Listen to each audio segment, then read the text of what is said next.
성경 말씀 히브리서 6장입니다.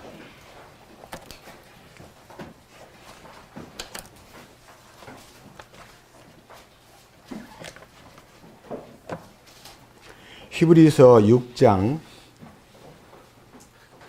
오늘은 1절 말씀에서부터 3절까지 말씀을 봉독하겠습니다. 히브리서 6장 1절입니다. 그러므로 우리가 그리스도의 교리의 기초 원리들을 떠나 완전함으로 나아가서 죽은 행위들로부터의 회개와 하나님을 향한 믿음과 침례들에 관한 교리와 안수와 죽은 자들의 부활과 영원한 심판의 기초를 다시 놓지 말지니라. 하나님께서 허락하시면 우리가 이것을 하리라. 6장 3절까지 말씀을 읽었습니다. 기도드리겠습니다. 우리를 불러 그의 아들 예수 그리스도 우리 주로 더불어 교제케 하신 하나님, 진심으로 감사합니다. 만약 우리가 우리 주님 없는 교제를 한다면, 만약 우리가 주님이 계시지 않는 데서 우리끼리 교제를 한다면 얼마나 공허하고 얼마나 답답한 교제가 되겠습니까? 오늘 이 시간도 이 히브리서 6장 1절에서 3절까지의 말씀을 주님께서 계시의 영으로 열어주셔서 우리들로 하여금 이 진리의 말씀에 동참하고 공감하고 또 이것을 자신에게 적용하고 삶에서 말씀의 능력이 나타날 수 있도록 이끄시옵소서. 이 비천한 자의 입을 통해서 주님을 전하려 할 때 주님의 거룩하신 계시의 영으로 이 말씀을 밝히 열어주시고 주님께서 친히 운행하심으로 우리 가운데 주님의 기름 부으심과 임재 속에서 이 말씀이 열리고 또 여기에서 한층 더 높은 말씀이 더 깊은 부분으로 들어갈 수 있도록 인도해 주시옵소서. 세계 각처에서 이 말씀을 여러 가지 채널로 듣는 모든 사랑하는 형제와 자매님들에게도 성령의 도우심으로 이끌어 주시고 돌보아 주시고 감동받게 해 주시고 또 영광 돌릴 수 있도록 기회를 주시옵소서. 우리 주 예수 그리스도의 거룩하신 이름으로 기도드렸습니다. 아멘. 네, 오늘 읽은 히브리서 이 6장 내용은요, 이 말씀 제목처럼요, 완전함으로 나아가자라고 되어 있습니다. 근데 저는 오늘 완전함으로 나아가는 그 결과에 대한 얘기보다도 1절에서 2절까지 그러므로 우리가 그리스도의 교리의 기초 원리들을 떠나 완전함으로 나아가서 하는 이 기초 원리와 완전함, 다시 말하면 기초 공서와 완성, 준공을 다 마치는, 이게 공사만 시작했다가 공사를 끝내지 못할 때의 부끄러움을 당하지 말고 기초 공사도 분명히 하고 그다음에 준공도 분명히 해서 완성을 해야 된다. 여기 5장 12절 보면요, 시간으로 보건대 너희가 마땅히 가르치는 자가 되었어야 할 터이나 하나님의 말씀들의 첫째 기초 원리들을 남에게 다시 가르침을 받아야 할 필요가 너희에게 있나니. 하나님의 말씀들의 기초 원리가 분명히 서야 된다 하는 내용입니다. 혹시 여러분들은 그 구세군의 창시자인 윌리엄 부드가 이렇게 예언한 예언을 기억하실지 모르겠습니다. 얼마 안 가면 이 세상의 기독교가 구원 없는 중생을 가르칠 것이고 죄사함 없는 구원을 가르칠 것이고 성령 없는 예배를 가르칠 것이다. 그러니까 하나님의 공급과 관계가 없는 인위적 힘으로, 인본적인 힘으로 이 믿음이 난무하고 또 혹은 죄사함이 없는, 회개함이 없는 구원을 받은 사람들과 물과 성령으로 거듭나는 역사가 없는 중생을 부르짖음으로써 이 교회가 하락되고 드디어는 타락되고 말 거다. 그랬는데 지금 21세기에 들어와서 기독교의 기본 진리에 벗어나 있는 그런 교회와 그런 교인들이 많다는 것을 부인할 수가 없습니다. 저는 오늘 이게 완전함에 나아가는 문제보다도요, 여기 히브리서 6장 1절에 있는 그리스도의 교리의 기초 원리들, 그 다음에 중반절에 첫째, 죽은 행위들로부터의 회개, 그 다음 하나님을 향한 믿음, 그 다음 침례, 그 다음 안수와 죽은 자들의 부활, 영원한 심판이라는 이 6가지 기초 원리에 대해서 제가 이것을 놓고 기도하다가요, 굉장히 생각이 참 많아지더라고요. 이 기초 원리가 튼튼해야 되는데 기초 원리가 튼튼하지 못함으로써 어떤 결과를 가져오느냐 하면 모래 위에 지은 집처럼 조그마한 어려움이 오면 그냥 믿음이 무너져 버리는 겁니다. 그래서 첫 번째, 하나님을, 여기 나타나 있는 대로요, 하나님을 향한 믿음. 자, 하나님을 향한 믿음. 두 번째는요, 첫 번째가 죽은 행위들로, 죄송합니다. 죽은 행위들로 부터의 회개. 죄송합니다.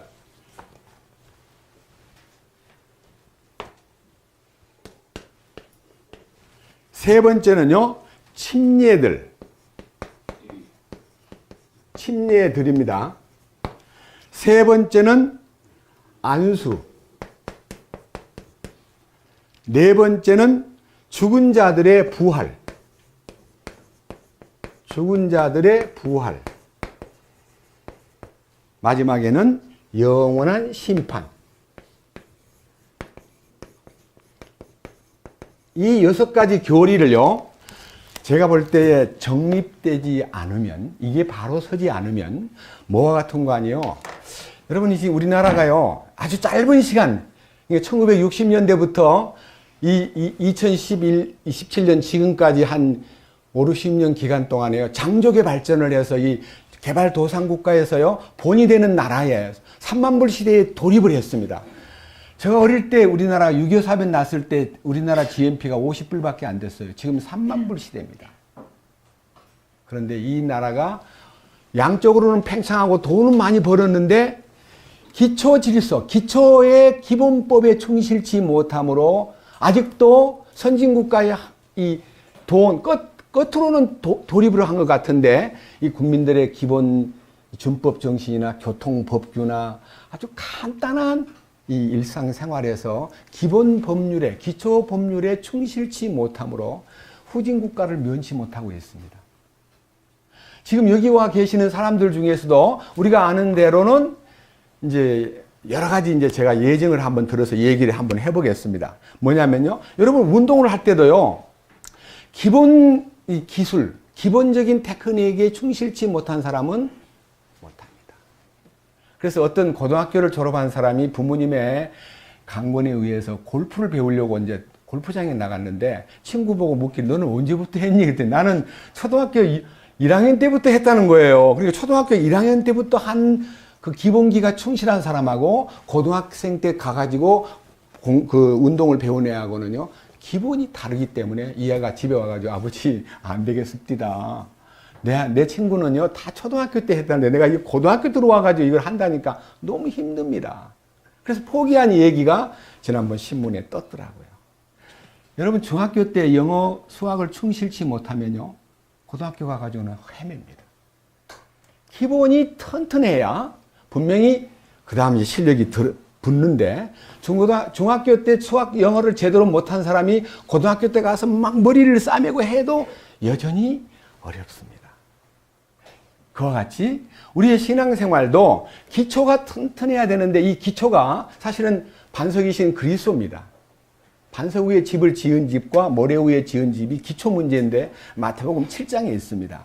그러나 우리가 여기 와서 지금 현재 이 기초가 튼튼하지 못하면 어떤 일이 벌어지냐면요, 이 혼의 변화에 대해서 너무너무 이걸 이해하기가 어렵습니다. 저는 오늘 이 기초에 대해서 좀 간절한 마음으로 얘기하고 싶습니다. 여기 이 성경 안에서요, 기초 분야에 충실해야 된다는 것이 첫째, 죽은 행위들로부터의 회개라고 했습니다. 여기 있는 이 회개가 저도 초등학교 2학년 때부터 교회 생활을 시작해가지고 군대 생활 할 때까지 적어도 한 10년 정도를요, 열심히 교회 생활을 했습니다. 그리고 유명한 부흥사들 밑에 가가지고요, 어릴 때 저 기억나는 부흥사가 아주 한국의 유명한 부흥사 그러면요, 뭐 신영균 목사, 오관성 목사, 아니면 뭐 심지어는요, 전도관의 박태선 장로 집회도 가봤고요, 한경직 목사, 김재준 박사, 강원영 목사, 뭐 세문안교회의 강신명 목사, 유명한 목사님들 집회에 가가지고요, 막 집회 참석을 할 때마다 그 당시는 회개를 요구하는 회개의 기도를 했습니다. 막 통성 기도를 하면서 회개를 눈물을 짜고 하는데, 옆에 보니까 잘도 울고 참 막 애절하게 막 뭐를 얘기하는데 저는 말이 잘 안 나오는 거예요. 뭐가 그렇게 죄가 많지? 저 어린 마음에. 그래서 죄를 짜내는데, 제가 이제 제 어릴 때 지은 죄, 뭐 초등학교 몇 학년 때 누구 영배하고 싸운 죄, 무슨 뭐 누구하고 싸운 죄, 누구를 정일남이 코피를 터지게 한 죄, 뭐 여러 가지 막 죄 항목을 막 죄를 회개한다고 무지무지하게 노력했습니다. 근데 이 나의 회개, 내가 회개한다고 노력하는 그 회개가 하나님께 상달되는지 안 되는지 집회 때마다 회개를 하는 거예요. 왜? 응답이 없으니까. 그런데 어느 날 이제 성경을 통해서 회개가 내가 하는 게 아니라는 것을 알게 되었어요. 내가 쥐어짜고 막 과거를 막 회상해서 막 이거 전부 다를 토해내는 것이 회개가 아니라는 것을 딱 알고 나니까요, 아, 이 회개를 잘못 가르쳤구나 하는 것에 대해서 마음에 많은 안타까운 과거에 대한 게 후회가 있었지만요, 사도행전 11장 성경 한 개 보겠습니다. 참된 회개가 어떤 회개냐? 사도행전 11장 신약 성경 196페이지입니다. 196페이지.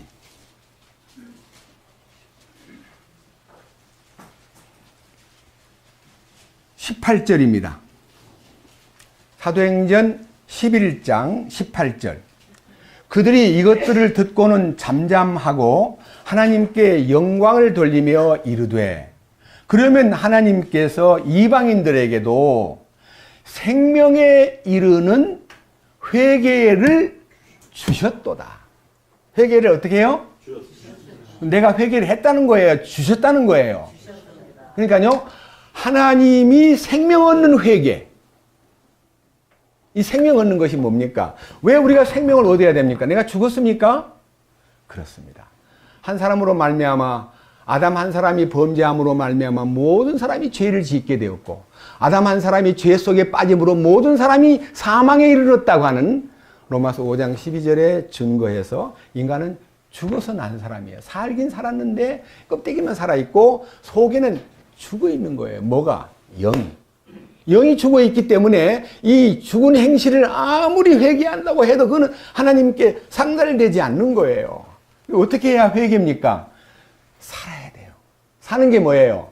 진실로 진실로 너희에게 이르노니 내 말을 듣고 또 나 보내신 이를 믿는 자는 영생을 얻었고 영원한 생명을 얻었고 심판에 이르지 아니하나니 사망에서 생명으로 옮겼느니라.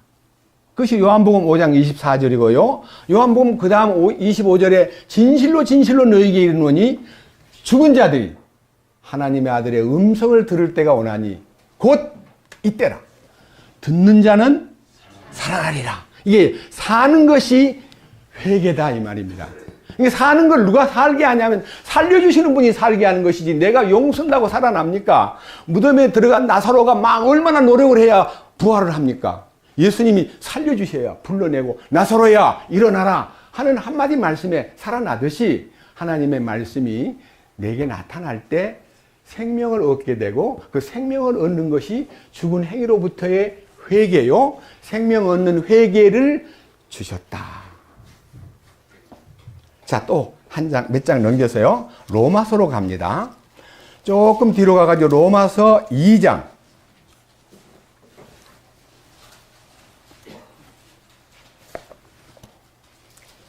4절입니다. 로마서 2장은 227페이지입니다. 4절. 혹은 하나님의 선하심이 너를 인도하여 회개하게 하심을 알지 못한 채 네가 그분의 선하심과 관대하심과 오래 참으심의 풍성함을 멸시하느냐. 이 말씀에서 사람이 회개하는 것은 사람이 스스로 회개하는 거예요. 하나님의 인자하심이 너를 인도함으로 하나님의 선하심이 너를 인도하여 회개하게 한다. 피동형이죠. 회개하는 거예요. 회개하게 하는 거예요. 누가요? 하나님의 선하심이. 하나님의 선이 뭐냐면요. 그 하나님이 선하시고 너를 향하여 관대하시고 오래 참아주시고 그리고 그분의 그 사랑이 풍성함 때문에 우리가 그분의 인도를 따라서 갈 때에 이제 구원을 받게 됩니다. 혹시 여러분 이사야 44장 22절 외우시는 분이 있으면요. 저와 함께 외워봅시다. 옛날 개역 성경으로 외워야만 제가 빨리 외우겠습니다. 자, 뭐라고 되어 있어요? 뭐라고 되어 있어요? 네, 다 같이요. 내가 네 허물을 빽빽한 구름이 사라짐같이 네 죄를 안개의 사라짐같이 도말하였으니 너는 내게로 돌아오라. 내가 너를 구속하였음이니라. 자, 그러면 빽빽한 구름이 사라짐같이 안개의 사라짐같이 뭐라 그랬어요? 도말이라는 말은요. 도말. 도자. 발을 도자입니다. 발을 도자. 말자는 없앨 말자입니다. 이 말은요. 예수님의 피를 이 죄의 기록을요. 도말. 발라서 피를 발라서 어떻게 해요? 말소 없애버렸다 이게. 자 없어졌죠. 도말하였으니 너는 내게로 돌아오라. 돌아오면 용서한다는 말입니까? 용서해 놓고 돌아오라 그랬습니까? 용서해 놓고 돌아오는 것이 회개의 길입니다. 우리가 용서하신 분으로 앞으로 가는 거지 용서를 빌고 막 회개하는 걸로 용서를 받는 게 아니다 이거예요. 용서를 구하지도 않았는데 용서 다 해놓고 용서했으니 돌아오라. 이 얼마나 놀라운 진리입니까? 기독교는 용서를 구하도록 막 회개를 촉구하는데 그 다 가짜입니다. 용서해 놓으신 주님께로 가는 것이 진정한 회개입니다. 이해하시겠죠? 이 기본 진리에 충실해야 되는데 우리 주변에 제가요 많은 사람들을 만나서 이 대화를 해보니까 이 기초가 충실치 못함으로써 혼의 구원을 아무리 부르짖고 있어도요 제가 가서 본 특정된 교회 이름을 특정하게 말하지 않겠습니다. 막 굉장히 고차원적인 성경 얘기를 하는데 구원 받았습니까? 하고 물어보면 구원이 희미해요. 죄사함 받았습니까? 그러면 난 주님 이름 부르고 구원 받았습니다. 전혀 속죄의 경험과 죄사함 받은 경험이 없이 구원을 논하는 분들이 많고 또 어느 교회 가보면요 막 부활을 막 부르짖는데 부활의 조건은 죽음을 경험해야 부활이 오는데 죽음 없는 부활을 가르치는 데가 많다는 것도 발견했습니다. 그리고 구원은 구원인데 예수 그리스도의 피의 효능과 그 죽으심의 가치가 내게 전달돼 가지고 나의 모든 죄가 그분의 죽음 때문에 다 완벽하게 지불됐다는 것에 대해서 눈을 뜬 사람도 너무 적다는 것을 느꼈습니다. 그래서 지금 우리 교제 가운데서 혼의 구원을 아무리 부르짖어도 기초가 튼튼치 않으면 혼의 구원에 눈을 뜰 수가 없어요. 눈이 뜨이질 않습니다. 들어도 고개는 끄덕끄덕 하는데 이루어지지 않습니다. 왜? 기초가 튼튼치 않기 때문입니다. 자, 그래서 요 기본적인 회개, 그 다음에 이제 하나님을 향한 믿음. 믿음은 두 가지입니다. 내가 믿는 거하고 하나님이 주신 믿음하고. 여러분, 어떤 믿음이 좋은 믿음일까요? 내가 믿습니다. 믿사오니 주야 믿습니다. 그런 믿음하고 하나님이 나한테 믿음을 주심으로써 그 믿음이 계시된 믿음, 하나님께로부터 온 믿음, 그리스도의 믿음, 그 믿음이 얼마나 알차고 좋은 믿음일까요? 여러분, 어떤 믿음 속에서 사셔요? 내가 믿습니다. 내가 믿사오니 막 믿음을 막 믿습니다. 믿사오니. 이상한 방언 집회 같은 데 가면요, 믿습니다는 말도 영어로 좀 이렇게 꼬부랗게 해야 뭐 더 믿는 것 같이 보이는가 싶어가지고, 믿사오니 막 믿습니다. 이렇게 하는 사람도 많더라고요. 저는 가서 깜짝 놀랐습니다. 아니, 이게 무슨 장난이야? 여러분, 부모님한테 가가지고 부모님을 믿는 데 대한 내 마음의 표현은 말로 해야 돼요? 부모님의 인격을 믿어야 돼요? 부모가 나에게 믿음을 줘서 내가 부모님을 믿는 거지. 나 낳아주신 분이니까. 나 낳아주신 분이니까 그냥 믿어지는 거지.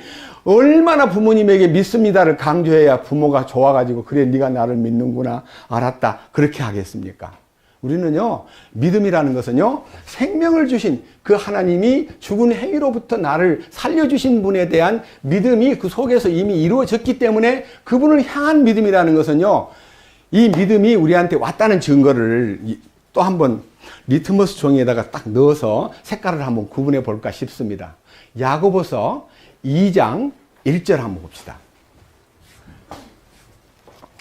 야고보서 2장 1절.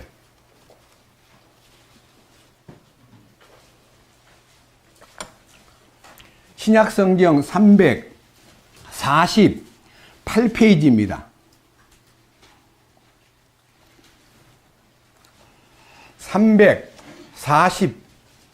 348페이지 2장 1절 뭐라고 되어 있습니까? 내 형제들아 영광의 주 곧 우리 주 예수 그리스도의 믿음을 가지고서 사람들의 외모를 중시하지 말라. 만일 너희 집회에 금반지를 끼고 아름다운 옷을 입은 사람이 오고 또 허름한 옷을 입은 가난한 사람이 들어올 때에 너희가 화려한 옷을 입은 자에게 관심을 기울이며 그에게 이르되 여기 좋은 자리에 앉으소서 하고 또 가난한 자에게 이르되 거기 서 있든지 여기 내 발받침 밑에 앉으라 하면 너희가 너희끼리 차별하며 악한 생각으로 판단하는 자가 되지 아니하느냐. 여러분, 우리 주 예수 그리스도의 믿음을 가졌다면, 그 믿음이 주께로부터 온 그 그리스도의 믿음을 소유한 사람이라면 절대로 사람을 외모로 보지 마라. 옷 입은 걸로 보거나 뭐 교수님, 뭐 박사님, 의사 왔다고 해서 환영하고 허름한 옷을 입은 사람은 무시하고 저 사람은 뭐하러 왔지? 귀찮게. 제가 어저께 깜짝 놀란 거는요, 어저께 그저께인가 우리 자매님들이 두 분 왔다 갔는데요, 하나님의 지금 현재 중국에서 와가지고요, 동방번개 종교요. 교회 이름이 뭐죠? 동방번개 종교가 한국에 와서 지금 시끄럽게 만드는 중국의 이단이 와서요, 여자 메시아가 왔다고 떠드는 종파에서는요, 불구자 장애자는 전도하지 말래요. 노인도 전도하지 말래요. 성경에는 완전한 사람한테 전도를 해야지 병신 같은 사람한테는 전도하지 말래요. 맞아요? 장님이나 벙어리나 절름발이나 뭔가 부족한 사람은 전도하면 안 된대요. 성경에 있대요. 여러분, 성경에 있어요. 뭐라고 하냐면 병든 눈먼 것, 절름발이, 괴혈병 걸린 양이나 재물을 삼아서는 안 된다 하는, 완벽한 재물을 갖고 와라, 병든 것, 절름발이는 안 된다 하는 그 얘기가요, 우리 주님의 무흠하신 것을 설명하기 위해서 그런 거지, 신자들을 눈먼 자, 괴혈병 걸린 자, 문둥병 걸린 사람, 이런 사람은 교회도 구원도 못 받고 버림받았다, 이 세상에서 버림받은 사람이라고 가르치는 것은요, 사탄의 가르침이에요. 그런 가르침을 가지고 무엇을 얻겠다는 겁니까?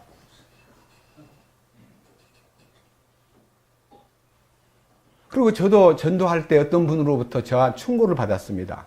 사실 이것은 부끄러운 얘기인데요, 솔직히 고백하겠습니다. 1970년대에 저한테 어떤 분이, 훌륭한 분이요, 가능하면 교수님이나 높은 분들을 전도해야지 막 구질구질하게 가난한 사람 전도해서는 별로 효과가 없어. 전도가 많이 안 퍼져.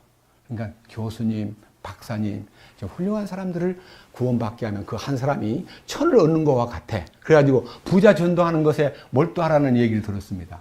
맞아요? 밑에 성경 보세요. 5절. 뭐라고 써 있는가요? 내 사랑하는 형제들아 귀를 기울이라. 하나님께서 이 세상의 가난한 자들을 택하사 믿음에 부유하게 하시고 또 자신을 사랑하는 자들에게 약속하신 왕국의 상속자들로 삼지 아니하셨느냐.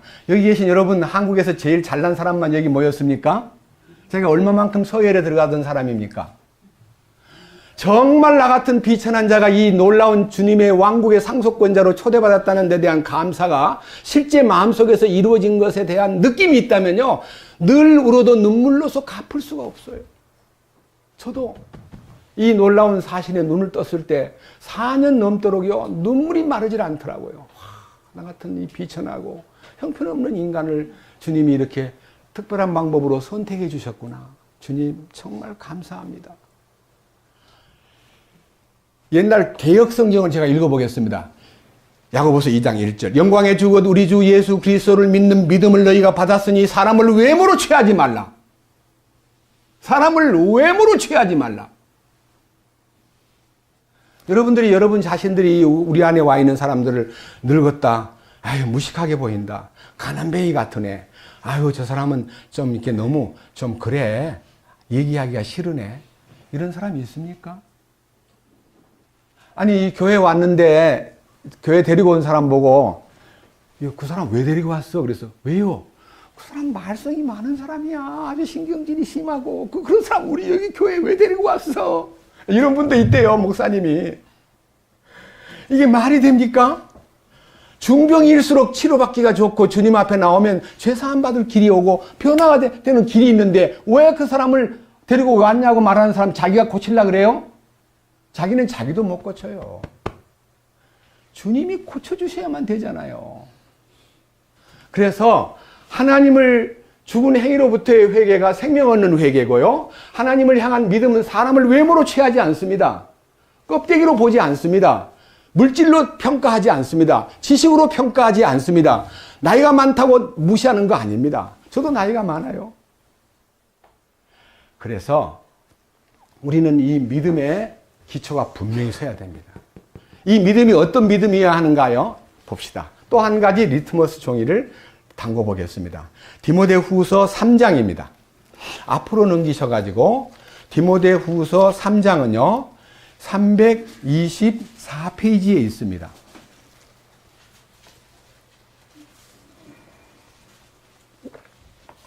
(324페이지) 디모데후서 3장 15절.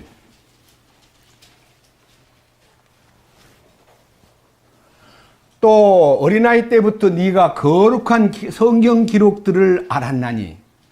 여러분들이 첫째는요 하나님 말씀인 이 성경이 거룩한 성경, 거룩한 말씀이라는 것이 마음에 들어와야 이 거룩에 들어가는 길이 보입니다. 거룩한 말씀.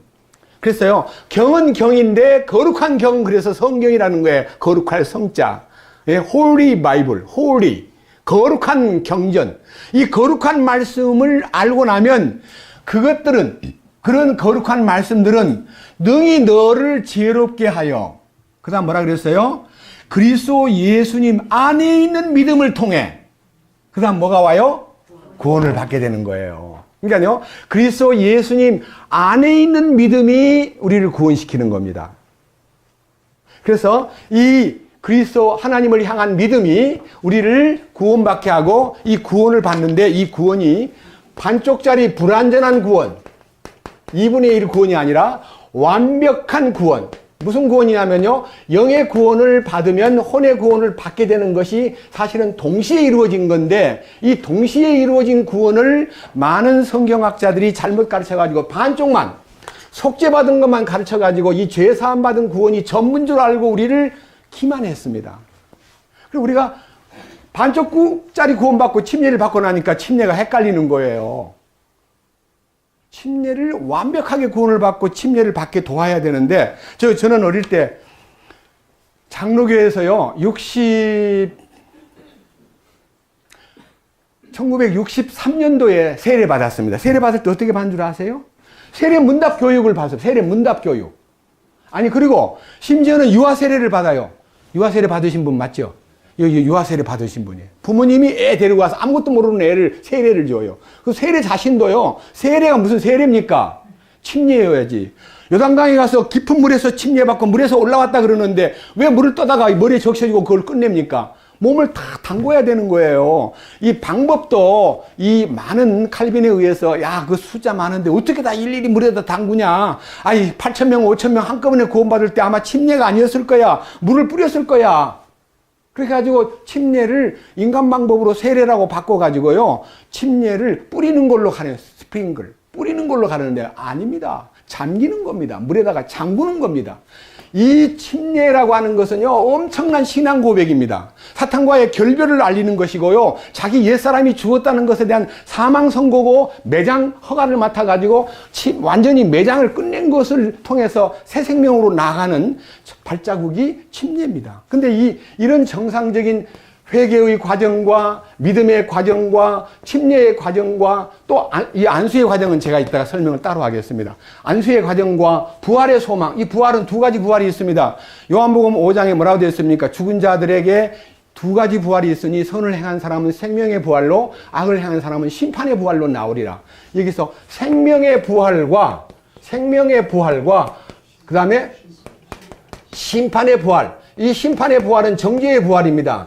생명의 부활은 주님이 이 땅에 갑자기 이제 두 번째 오시는 것 중에 휴거, 공중의 어린 양 잔치를, 혼인 잔치를 위해서요, 마지막 나팔이 불 때요, 생명이 죽은 자들이 살아나고 산 사람들이 영광스러운 몸으로 변화하여 공중에서 주를 영접하게 되는 놀라운 환희의 변화, 그것이 생명의 부활입니다. 이 심판의 부활은요, 1007년 후에, 7년이 지나고 1000년이 지난 후에, 천년왕국이 딱 끝난 후에 이 인류를요, 바다에서 죽은 자를 내주던, 사망과 음부에서 죽은 자를 내주던 각 사람이 죽은 자를 내가지고 그분 앞에 서게 만듭니다. 이게 심판의 부활입니다. 영혼만 심판을 받는 게 아니라 육신까지도 같이, 지옥에 갈 때는 이 육신도 같이 지옥을 갑니다. 근데 그 지옥 간 육신은 이 땅에 있는 혈육이 아니라 하나님이 변화시킨 육신이기 때문에 지옥에 불에다 집어넣어도 타 죽질 않습니다. 안 타 죽는 몸이에요. 안 타 죽는 몸. 몸은 몸인데 지글지글 끓어가지고 제가 돼버려야 가능한데 영원히 죽지 않는 몸으로 부활을 해요. 아시겠습니까? 그잖아요. 이 몸 가지고 지옥 가면 어찌 되겠어요?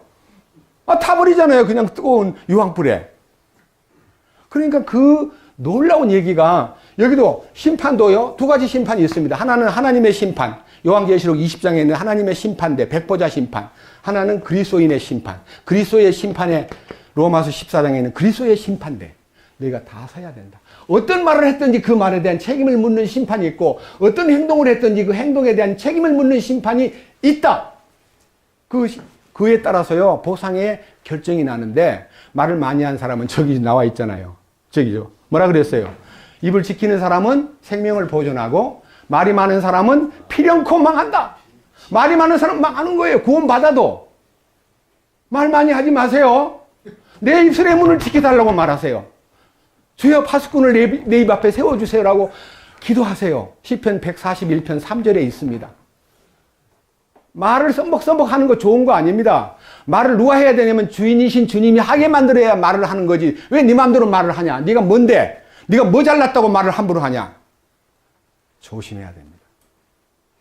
참 저거를 우리 이강세 형제님이 지난번 붙여놓은 거, 사람이 성을 빼앗는 자보다 노하기를 더디하는 사람은 성을 빼앗는 자보다 막 낫고, 마음을 다스리는 사람은 정말 하나님 앞에 사랑받는다는 얘기를 내려놓고, 요거 갖다 좀 붙여주세요 하고 지난 금요일 날 보낸 거예요.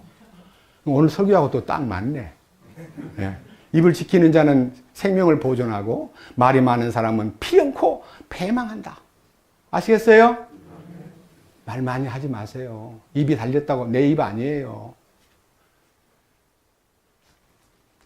그래서 이 심판도 있기 때문에 이러한 모든 것에 대한 기본적인 소위 말하는 밑바탕이요, 파운데이션이 강해야 혼의 구원도 이 갈망이 솟구치는데, 이게 강하지 않기 때문에 그리스도의 심판이 무엇인지, 죽은 자의 너 부활할 수 있냐 그러면요, 주님 오시면 부활하지. 천만에요, 부활 못해요. 군봉이가 바로 나비 될 수 있어요? 물어봅시다. 군봉이가 땅바닥에 기다리는 군봉이가 바로 나비가 돼요? 얘기해보세요. 군봉이가 뭐가 돼야 돼요? 번데기가 돼야 돼요. 죽음으로 들어가야 돼. 그 나중에 그 죽음을 뚫고 나와. 맞아요, 틀려요? 하나님이 그런 작은 곤충에게도 주님이 우리의 부활에 대한, 분명히 육신으로 태어난 사람 그대로를 가지고는 썩은 것은 썩지 아니할 것을 상속 유업을 받지 못하기 때문에 반드시 이 땅에서 한꺼풀을 뒤집어 씌워가지고 자기를 가둬버려야 돼. 가둬버려. 꼼짝 못하게 가둬버려. 그게 번데기잖아요. 거기서 나중에 뭐가 나와요? 그걸 뚫고 나오는데, 그거를요, 뚫을 수 있는 힘을 하나님이 주셔가지고 뚫고 나오지, 걔가 속에서 일본말로 간발해 해가지고 뚫고 나오는 거 아닙니다. 예? 정말 그 생명의 법이요, 그 안에서 작동해가지고, 그걸 뚫고 나오면, 오늘 아침, 어제 저녁 때인가, 매미가요, 7년 만에 번데기 속에서 탁 나오는 그림을 막 세밀하게 경복궁에, 무슨, 창덕궁인가요? 그 창덕궁에서 매미가요, 7년 만에 그 허물을 벗고 매미로 탁 나오는 것을 보고요, 와, 저게 바로 부활이다. 저게 변화받는 거다. 여러분, 호련히 변화되기 위해서는요, 반드시 죽음을 거쳐야 돼요. 이 신비예요. 이런 기본에 충실한 사람이 업그레이드 돼가지고 혼의 구원을 받거나 상속유업자로 세자로 훈련받거나 이게 나타나는 건데, 과정도 저하게 밟지도 않고 막 뛰어오르려면 됩니까? 막 군봉이가 얼마나 뒹굴어야 매미가 됩니까? 뒹굴다고 돼요? 과정을 거쳐야 된다는 겁니다. 기본에 충실해야만 된다는 겁니다. 우리는 이 말씀 앞에서, 하나님 말씀이 거룩한 말씀이기 때문에 이 말씀을 가까이 하면 지혜가 생기고 예수 그리스도 안에 있는 믿음을 통해서 구원을 받게 되고, 이것을 통해서 훈련을 받는구나. 훈련. 구원만 받고는 끝나는 거 아니에요. 3장 16절, 디모데 후서 3장 16절. 뭐라고 되어 있어요? 모든 성경 기록은, 위에는요, 15절에서는 이 성경 기록을 통해서 지혜가 생기고 예수 그리스도의 안에 있는 믿음을 통해서 구원받게 되고, 그 다음에 16절, 이 성경 기록은 하나님의 영감으로 주신 것이기 때문에 교리는 지금 말하는 기초 원리예요. 교리를 따르지 않으면 뭐예요? 책망을 받게 됩니다. 야단을 맞는 거예요. 그 다음에 바로잡아 줍니다. 그 다음에 의로 교육시킵니다. 그걸로 끝나요? 그러면 안 돼요. 의로 교육만 받으면 되는 거 아닙니다. 17절 뭐라고 되어 있어요? 이것은 이런 과정을 거쳐서 하나님의 사람이 완전하게 돼요. 그 다음에 어떻게 돼요? 선한 일에 철저하게 갖추어지게 하려 함이라. 이 선을 나타내는 선의 도구로 하나님 앞에 철저히 갖추어지게 하려고 우리를 성경을 통해서 지혜를 주시고 구원을 주시고 교육을 시키고, 때로는 징계하고, 때로는 바로잡아주고, 때로는 의로 교육을 시켜서 하나님의 사람으로 하여금 완전하게 하고, 완전함에 이르렀을 때에 선을 행하기에 조금도 부족함이 없는 선의 도구로, 주님을 나타내는 도구로, 주님을 영화롭게 하는 도구로 사용하리라 하셨습니다. 맞습니까? 성경 이론이 딱 서 있는데 제가 설명을 잘해서 알아지는 게 아니고요, 말씀에 이미 다 나와 있는 거예요. 근데 제가요, 깜짝 놀란 게요, 한번 보십시다. 히브리서 6장 돌아갑니다. 히브리서 6장.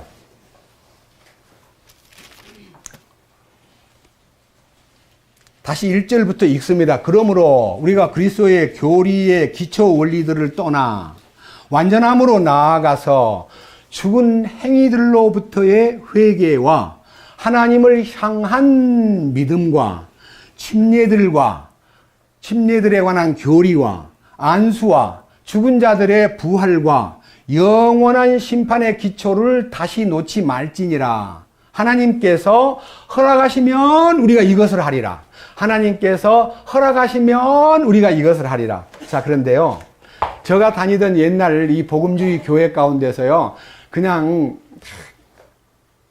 66년도에 그 교회 안에 이론이 됐는데 96년도요 그만두고 나올 때까지와 공백 기간을 합해가지고 뭐만 가르치냐면 이 죄사함 받는요 죽은 행위로부터의 회개가 중심 테마가 돼가지고 집회 때마다 죄사함 받는 얘기, 집회 때마다 구원받는 얘기, 집회 때마다 하나님을 향한 믿음도 제대로 안 가르쳐주고요. 그냥 회개, 죄사함 받으면 다 용서해 놨다. 믿으면 된다. 안 믿으면 막 환난 당하고, 안 믿으면 666 맞고, 안 믿으면 마귀 밑에 들어가. 안 받으면 큰일 나. 근데 세상에 남게 돼. 해가지고 불안 공포 속에서 구원을요 억지로 받기는 받는데, 침례도요. 제가 알고 있는 사람 침례를요 5번 받는 거 봤습니다. 구원을 받았다고 간증했다가 나중에 아닌 것 같아. 두 번째 구원 받아요. 그럼 또 침례받아. 나중에 고등학교쯤 되더니 나 구원 아니야. 세 번째 또 집회, 제주도 가서 집회 받고 또 왔어. 나 이거 또 아니래요. 그래가지고 5번이나 침례를 받을 때는 아무 말도 안 하다가 저같이요 진짜 죽음에 들어가서 주님의 죽으심에 연합된 로마서 6장 3절 한번 읽어봅시다. 침례를 언제 받는가? 로마서 6장 3절.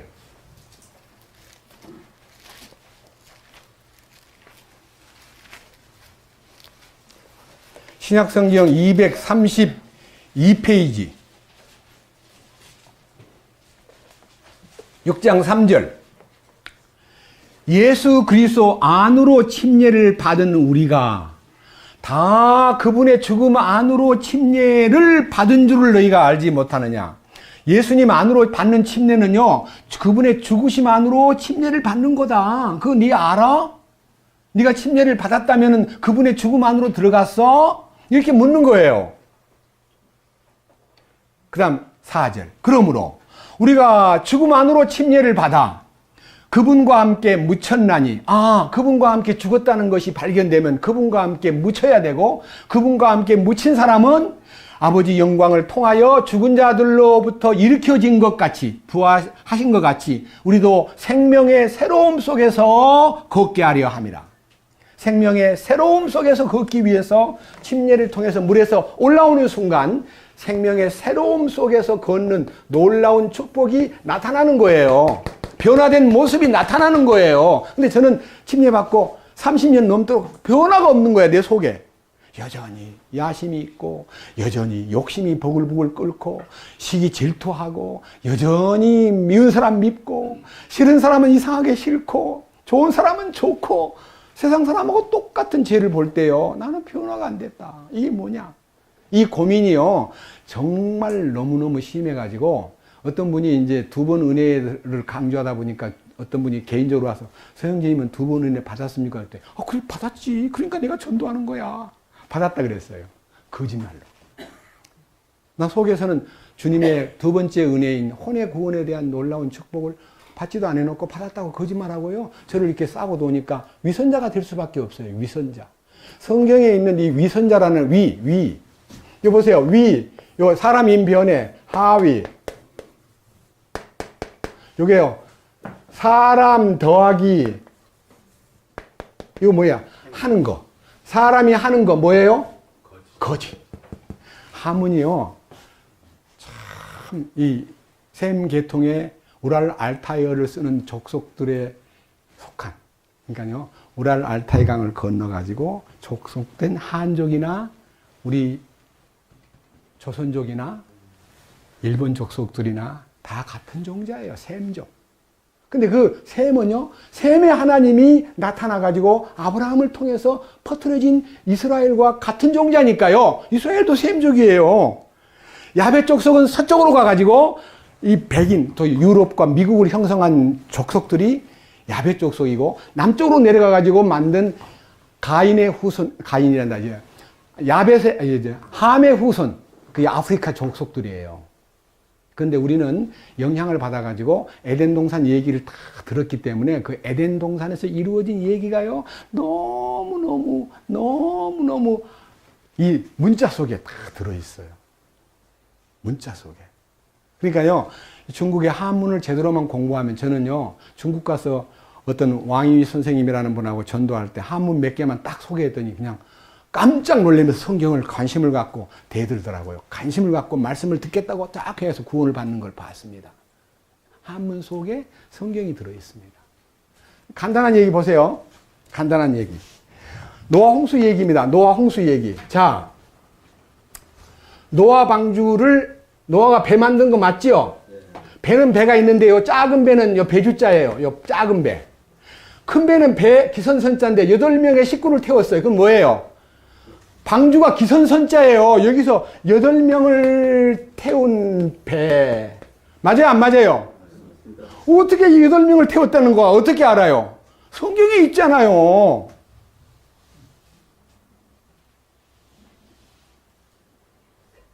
성경에서 다 있어요. 하나님이 나무 2개를 놓고요. 먹지 마라. 이거는 먹지 마라. 나무 2그루가 있어요. 이게 나무에 2개의 나무. 하나님께서 이거는 볼시자예요. 하나님이 보고 있는데 너 이거 먹지 마 하는 게 그 말 금자예요. 나무 2그루 밑에 사람이 너 절대 이거 먹으면 안 돼 라고 하신 그 말 금자가 바로 하나님이 나무 2그루를 생명나무와 선악을 알게 하는 나무를 놓고 딱 쳐다보면서 절대 먹지 마라. 먹는 날 죽으리라. 그 말 금자예요. 자, 또 한 가지만 더 할게요. 자, 선악과를 따먹고 벌거벗은 것이 보였습니다. 벌거벗은 것이 보이는 순간에 뭐를 가지고 치마를 해 입었어요? 무화과 나무 잎을 엮어서 치마를 해 입었죠. 자, 옷의자, 옷의. 이건 옷이에요. 예? 열매를 따먹는 순간에 벗은 것을 아는 순간 옷을 해 입었어요. 이게 벗을나자예요. 벗을나체. 자, 요 열매 과자잖아요. 이거 옷의자요. 열매를 따먹고 벗은 거를 알고 뭐예요? 무화과 나무로 치마를 해 입었다. 근데 나체가 가려졌어요? 궁둥이도 다 나오고, 그리고 앞에만 가렸는데 쪼그리고 앉으면 터져버리고. 그러니까 하나님께서 단단한 가죽옷을 지어 입혔는데 이 벌거벗은 인간을 덮어주는 하나님이 어린 양의 죽음을 통해서 인간을 구제했어요. 벗을나자, 나체. 맞아요? 틀려요? 맞습니다. 제가 지어낸 거 아니잖아요. 문자를 보니까. 그래서 여러분들이 이 성경 안에서 가장 어렵고도 아주 신나는 단어가 있는데요. 하나만 더 하고 마칠게요. 요 하문 얘기는. 자, 여기 뭔자예요? 소요, 소. 소우자. 요거는 뭔자예요? 양이에요. 소와 양을. 요거는 뭔자예요?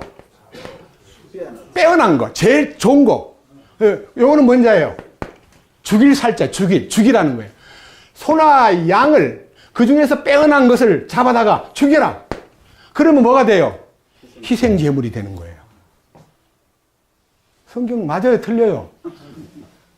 예? 여기다가 차라리 만약에 사람이 지냈다. 에이, 뭐 무슨 소를 죽여. 말을 죽이지. 돼요? 안 돼? 글자가. 안 돼. 아니, 여기다 왜 말을 죽여? 사람을 죽여버리지, 사람을. 돼요? 안 돼요? 안 돼요. 그래서 성경 안에는요, 하나님의 뜻이 나타난 것이 동양 문화의 문자로 다 뜻거리기 때문에 나타나 있어요. 그래서 우리가요, 기초가 튼튼해야 돼요. 그런데 이 기초를 쌓는 것은 믿음의 기초고 하나님과의 관계에서 기초인데요. 이제 상을 받는 것은 기초보다는 건축된 삶, 행위. 기초는 믿음이지만요, 여기서 로마서에서는 믿음으로 의로워지지만 야고보서에서는 행함이 없는 믿음은 죽었다. 행함으로 믿음을 보여라. 행함이 그 믿음과 함께 일하는 거다. 행함이 얼마나 중요한지 아느냐? 하고 행함을 말하는데 얼마만큼 강하게 얘기하느냐 하면 어떻게 네가 한 입을 가지고 두 말을 하느냐. 찬송 부르던 그 입 가지고 남을 저주하고 어찌 샘이 한 구멍에서 쓴물도 나고 단물도 나느냐. 말이 안 된다. 하나만 내라. 쓴물을 내든지 단물을 내든지. 그 단물이 뭐예요? 주님이 들어오셔야만 단물이 나오고 내가 들어앉아 있으면 쓴물을 내는 거예요.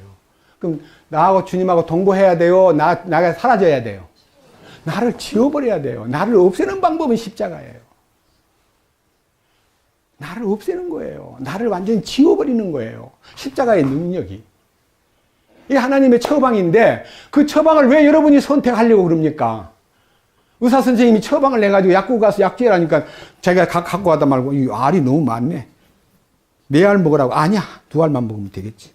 그 고쳐가지고 가면 약국에서 뭐라 그래요? 이거 누가 고쳐줬었어요?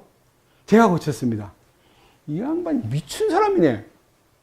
내가 무슨 선택권이 있습니까? 의사의 처방 그대로 갖고 가가지고 약국에 가서 지어서 약을 먹는 것이 정상이지. 내 마음대로 여기 소화제가 안 들었네. 소화제 넣고. 이거 너무너무, 이거는 항생제 같아. 이거 빼버려야 되겠어.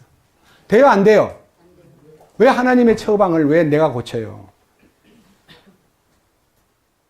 너무 불실한 사람들이 많아요. 자, 이 문제에 대해서요, 깊은 하나의 기회를 한번 가져봅시다. 자, 이제는요, 구약성경 역대하로 한번 가봅니다. 역대하.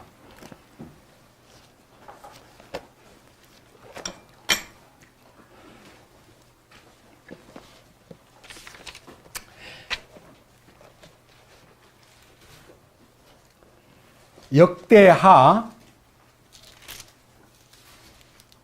8장입니다. 역대하 8장. 아주 중요한 문제이기 때문에 오늘 이 문제를 좀 다루고 넘어갈까 합니다. 역대하 8장.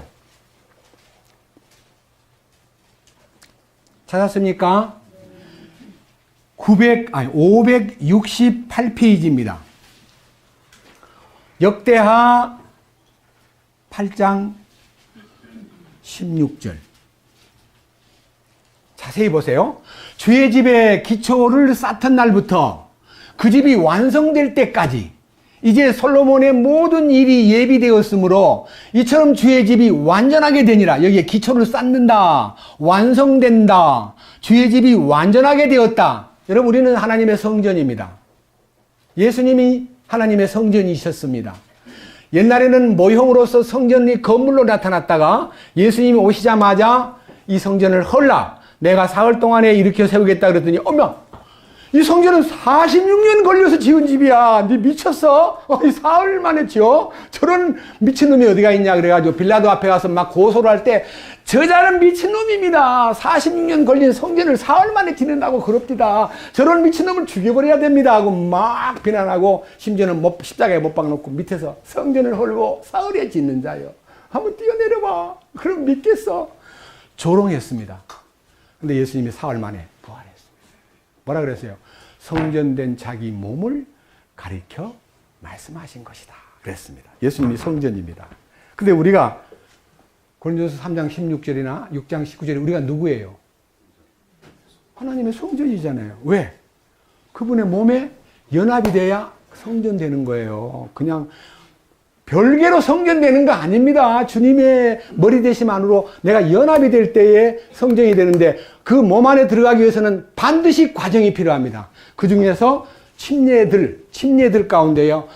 아주 중요한 침례, 성령의 침례를 받아야 그 몸 안에 연합이 됩니다. 성령의 침례를 어떻게 받습니까? 다 보십시다. 고린도전서 12장 12절. 고린도전서 12장 12절.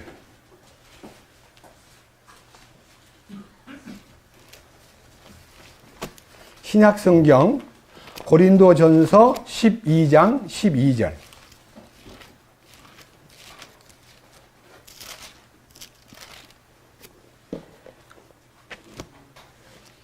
(259페이지) 몸은 하나이며 많은 지체를 가지고 있고 그 한 몸이 모든 지체가 많아도 한 몸인 것 같이 그리스도도 그러하시니라. 우리가 유대인이나 이방인이나 매인자나 자유로운 자나 모두 한 성령에 의해 침례를 받아. 성령의 침례 맞죠? 그러면 어떻게 돼요? 그 성령의 침례를 받는 순간에 뭐가 돼요? 한 몸 안으로 들어와요. 한 몸 안으로 들어온다는 말은 주님과 연합이 되는 거예요. 그러니까 이 일에 대해서 머리에 염두를 두고요. 성전을 완성시키는 과정을 한번 들어봅시다. 다시 역대하로 갑니다. 아까 읽었던 역대하. 이제는요, 좀 더 세부적으로 한번 읽어보겠습니다. 역대하에 아까 8장 16절에서 기초가 쌓이고 완성되고 주의 집이 준공되었더라 그랬는데요. 성전 짓는 데 대한 얘기를요, 조금 더 깊이 생각하기 위해서요, 성전 짓는 데 대한 얘기를 한번 조금 하고 넘어갑시다. 2장. 역대하 2장 1절과 2절입니다. 560페이지입니다. 560페이지.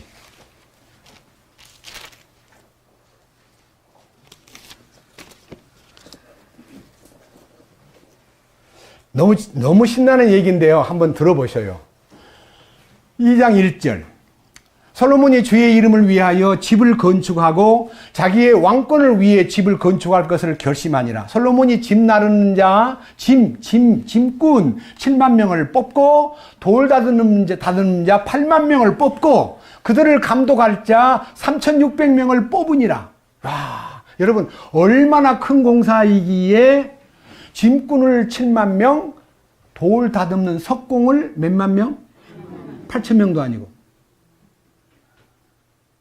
생각만 해도요, 이건 어마어마한 공사예요.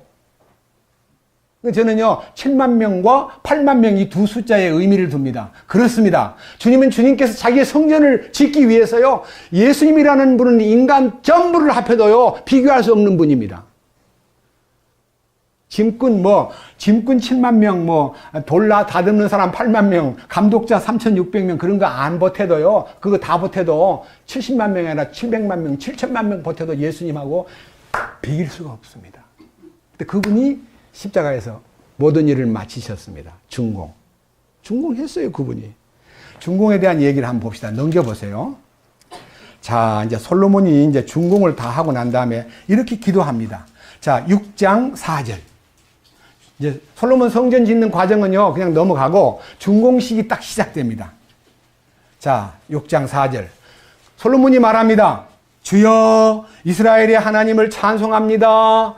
당신께서 자신의 입으로 내 아버지 다윗에게 말씀하신 것을 제가 이루었나이다. 그랬습니까?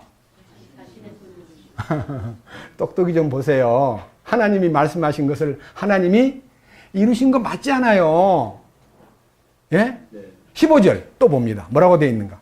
주께서 주의 종 내 아버지 다윗에게 약속하신 것을 그에게 지키시고 또 주의 입으로 말씀하시고 주의 손으로 그것을 이루신 것이 이날과 같습니다. 주의 입으로 성전 지으라고 명령을 내리고 나를 시켜 솔로몬을 시켜 성전을 지으라 하시더니 이제 제가 주의 집을 완성하였나이다. 이랬습니까?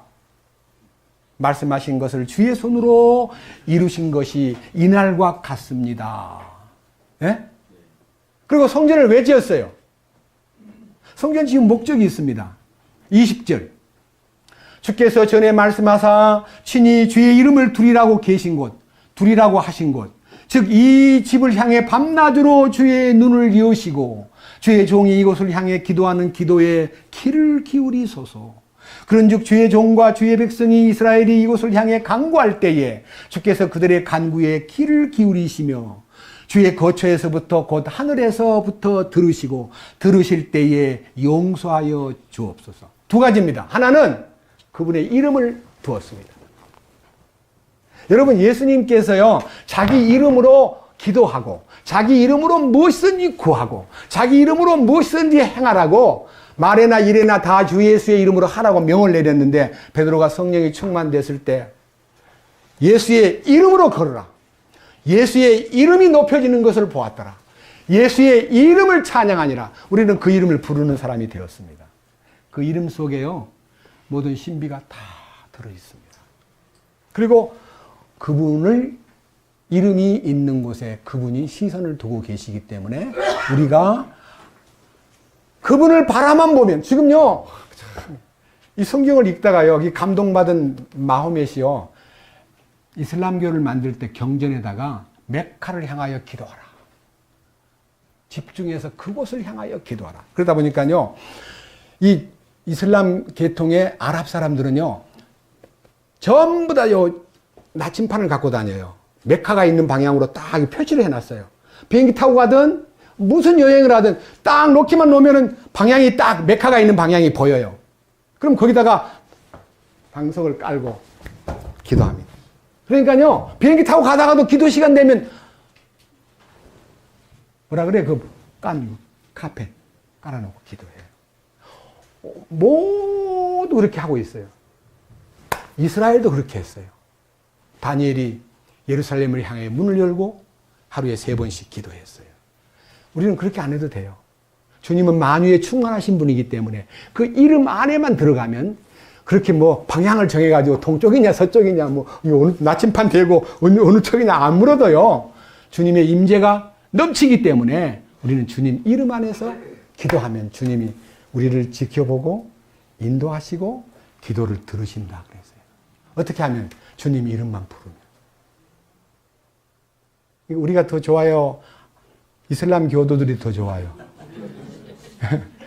방향을 정해야만 되는 거 아니에요. 주님은 우주에 충만하신 분이에요. 우리가 이 일에 대해서 마음의 기도가요. 놀라운 일이구나. 놀라운 일이 있구나. 여기 그 다음 이제 7장으로 넘어갑니다. 7장 15절 역대하 7장 15절 이제 이곳에서 드리는 기도에 내가 눈을 열고 귀를 기울이리니 이는 내가 이제 이 집을 택하고 거룩히 구별하여 내 이름이 거기에 영원히 있게 하려 하였기 때문이라. 내 눈과 마음이 영구히 거기에 있느니라. 내 이름이 거기에 영원히 있다. 내 눈과 마음이 영원히 거기에 있다 하는 것이 뭡니까? 이게 건물에다가 자기 이름을 걸어놓고요. 내가 내 자존심과 내 명예와 내 모든 시선과 내 모든 마음이 거기에 있다. 거기에 있다는 말이요. 예수님을 두고 한 말이에요. 예수님 성전인 건물에다가 내 이름을 걸고 왜 그러면 걸어놓은 이 성전을 바벨론이 와서 돌 하나도 돌 위에 남지 않고 다 불태우는데 가만히 내버려둬요. 하나님 보면 불탔네요. 하나님 집이. 그죠? 말이 돼요? 안 돼요? 예. 성전을 잃어버렸다는 것은요. 철저하게 망한 운명을 그들의 신앙생활이 망가진 걸 얘기하는 거지 그 건물이 훼손되었다고 해서 하나님이 훼손되는 거 아니에요. 예수님의 이 땅에 성전으로 오셨습니다. 그분이 부활하신 후에 성전이 완성되었습니다. 그리고 우리는 그분 안으로 들어갑니다. 우리가 성전된 거예요. 그래서 하나님이 그 뜻을 이루신 것이 우리의 마음속에 아멘이 되고 우리가 그 안에서 하나님의 완전함 속으로 들어감으로써 하나님의 마음과 하나님의 시선과 하나님의 이름이 거기에 걸려있기 때문에 우리 보고 이름만 불러라. 내 이름만 부르면 내가 즉시 내가 너한테 응답하겠다. 이사야 58장. 이런 영광스러운 사실을 우리가 안다면요. 우리는 주님을 더 높이 찬양하고 그 이름 안에 굴복해야만 될 것입니다. 이사야 58장 9절입니다.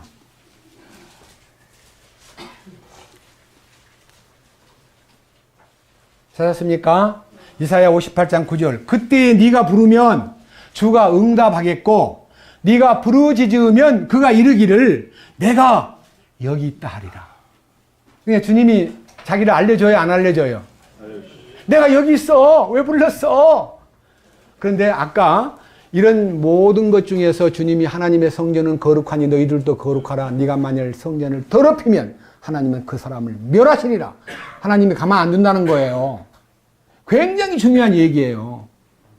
그러니까 하나님의 성전이 거룩하기 때문에 우리도 거룩함 속으로 들어간 것이 완전함에 이르는 것이고 하나님이 기뻐하는 길인데 이 일에 대해서 세 가지를 주의하라. 네가 내 이름을 계속 부르려면 세 가지를 반드시 정리하라. 첫째, 58장 9절. 그때 네가 부르면 주가 응답하겠고 네가 부르짖으면 그가 이르기를 내가 여기 있다 하리라. 만일 네가 네 한가운데서 멍에와 손가락질 하는 것과 헛되이 말하는 것을 없애고, 예, 그렇습니다. 우리가 어떤 멍에도 지고 있으면 안 됩니다. 내 살림의 멍에, 자식 멍에, 남편 멍에, 병의 멍에, 사업의 멍에, 모든 부담을 주께로 맡겨야 됩니다. 마태복음 11장 28절에 수고하고 무거운 짐진 자들아 다 내게로 오라. 내가 너희에게 평안을 주리라. 나는 마음이 온유하고 겸손하니 나의 멍에를 메고 나의 멍에 십자가 말고는 딴 멍에 메지 마라. 십자가를 지고 나를 따르면 그 십자가 안에서 모든 것이 내가 대신 져주는 짐이 될 거다. 너는 내 모든 짐을 나에게 맡겨라. 이 맡기지 않고 자기가 멍에 메고요 끙끙 앓고 가는 사람은 주님 부를 자격이 없어요. 세상 걱정하다가 주님 부르면 그 사람은 주님이 거부합니다. 너 왜 나 불렀노? 너 나하고 상관없어. 네가 멍에를 메고 나를 부르다니. 나한테 다 맡기지도 않고. 네 멍에 메는 거. 첫째, 멍에 메는 거. 두 번째 뭐예요? 저 사람은 해결됐나? 저 사람은 연부도 잘 안 하는 것 같아. 저 사람은 찬송도 잘 안 부르는 것 같아. 저 사람은 감정이 없어. 왜 이걸 내한테 다 맡겼습니까? 주님 다 보고 계시는데. 죄송합니다. 이 대중 집회에서 손가락질 아무한테나 해가지고. 이건 본심이 아닙니다. 이거 하지 말라는 거예요. 이거. 손가락질 하지 말라는 거예요. 그럼 마지막. 무슨 말? 헛소리 하지 말래요. 헛소리. 헛소리가 뭐예요? 은혜 되는 소리. 정말 우리가요 이제 주님의 은혜 가운데 거룩함 속에 들어갔다면 반드시 이 말씀을 기억해야 돼요. 시간이 다 됐기 때문에 골로새 하나 보고 마칠까 합니다. 골로새서 4장